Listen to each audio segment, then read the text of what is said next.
શ્રી મહાપ્રભુજીએ ભગવદ સેવા માટે શું આજ્ઞા કરી છે? જેનો જવાબ છે સુબોધિનીજીના આધારે પુષ્ટિ માર્ગીય ભગવદ સેવા સ્નેહયુક્ત છે, જેથી સેવ્યને સુખ થાય, જેથી સેવ્યને સંતોષ થાય, તે જ સેવા કહેવાય છે. ભગવાનનું જ્ઞાન ન હોય તો પણ રુચિ પ્રમાણે શાસ્ત્રને અનુસરીને ભગવાનની સેવા કરવી, ભગવાનના સેવકોમાં ભગવદ બુદ્ધિ રાખવી, ઇન્દ્રિયોનું ચલચલપણું હોય તો સેવા ફળ આપતી નથી, એમ લોક અને વેદમાં સિદ્ધ છે.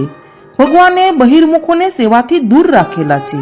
સેવકોમાં સેવાનો અધિકાર જણાવનાર બે મુખ્ય ધર્મો છે.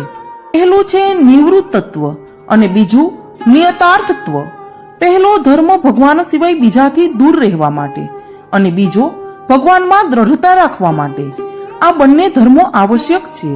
તે ન હોય તો સર્વ પ્રકારની સેવા કરવામાં આવે તો પણ પુરુષાર્થ ન થાય. જીવની પ્રવૃત્તિ આનંદ માટે જ છે અને આનંદ ભગવાનમાં જ છે, બીજે ક્યાંય નથી. જીવોનો આનંદ તિરોહિત છે. જળમાં તે આનંદની ગંધ પણ નથી. જેનામાં આનંદ હોય તે જ આનંદ આપી શકે. ભગવાનની સેવા માટે સત્સંગ એ પ્રથમ સાધન છે અને દોષ રહિત સેવા એ બીજું સાધન છે.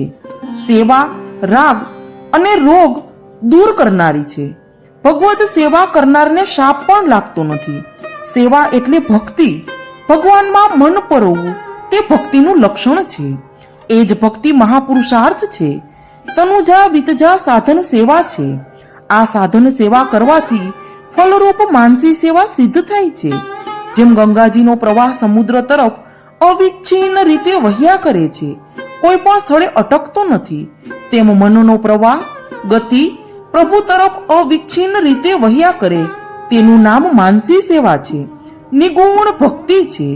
શ્રી વલ્લભે સોરસ ગ્રંથમાં સેવા પર ભાર મૂકી સમજાવેલ છે.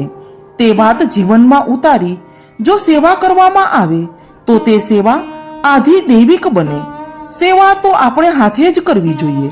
સેવાના બાકીના વખતમાં પ્રભુના સ્વરૂપને સમજાવનારા ગ્રંથો વાંચવા જોઈએ. નામ સેવા પણ જરૂરી છે. કુંભનદાસને દોઢ જ પુત્રો હતા, તે યાદ કરી લેવું જોઈએ.